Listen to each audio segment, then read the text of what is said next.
Welcome to PhoneSavvy.com's review of the Motorola Droid Ultra, recently released to Verizon Wireless.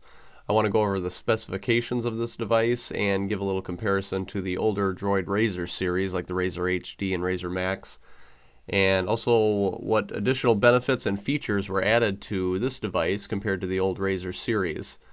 Basically what you're getting from this device from the older ones.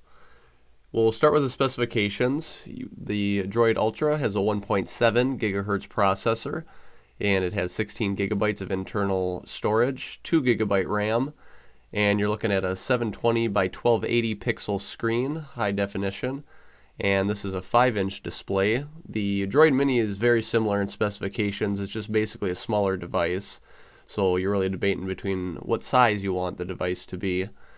And now let's go over what benefits this phone has versus the old Razr phones.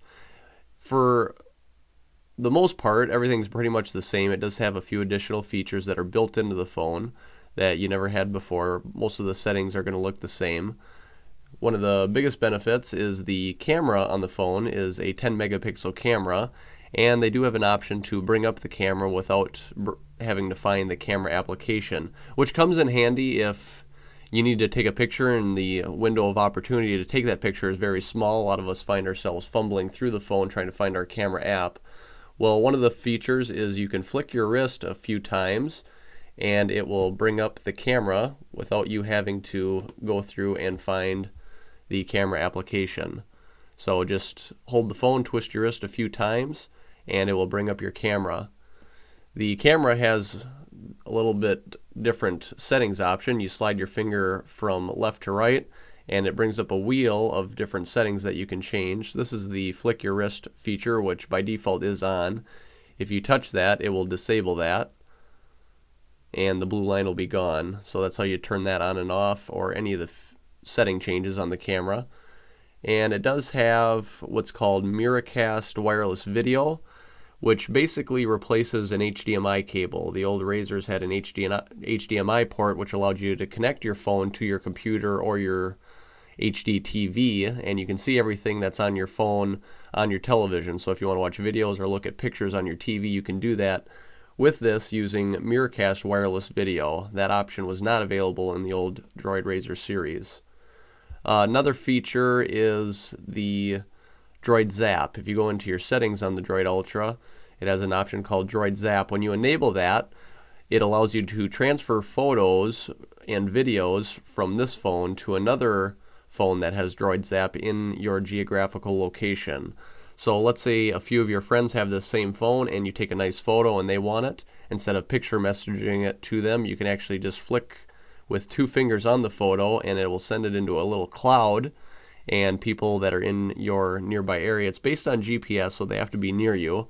Let me show you how that works. If we go into our gallery and let's say we find a picture that we want to send to everybody, we just go ahead and touch it and use 2 fingers and slide up, and it will get ready to send that to a cloud. And let's bring in the Droid Mini. We also have a Droid Mini here. This will also give you a little comparison of the size. Specifications are very similar, but the size is different. Okay, so that photo's been uploaded to the Droid Zap. Now on this phone, if we drag with 2 fingers down, it will begin looking around to see if a different photo has been uploaded, and it will say it's found something, and it will download it to your gallery. So now if we go to our gallery on this phone, we can see that we have a new photo, which is the photo here. And multiple people can do this as long as they have Droid Zap. Otherwise, everything is very similar. As you can see when you go into your settings, most of the setting options are the exact same except for those few that we mentioned. The interface is very similar. You go into your applications and it's just page after page of apps. A few additional applications were added to this phone, like Translate, that you didn't see before.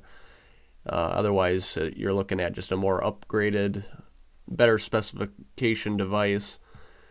And that is our review on the Droid Ultra. Find other reviews on other Android phones at our website, and if you have this phone, we are going to be uploading how-to videos for everything that there is to do on this device. Visit PhoneSavvy.com.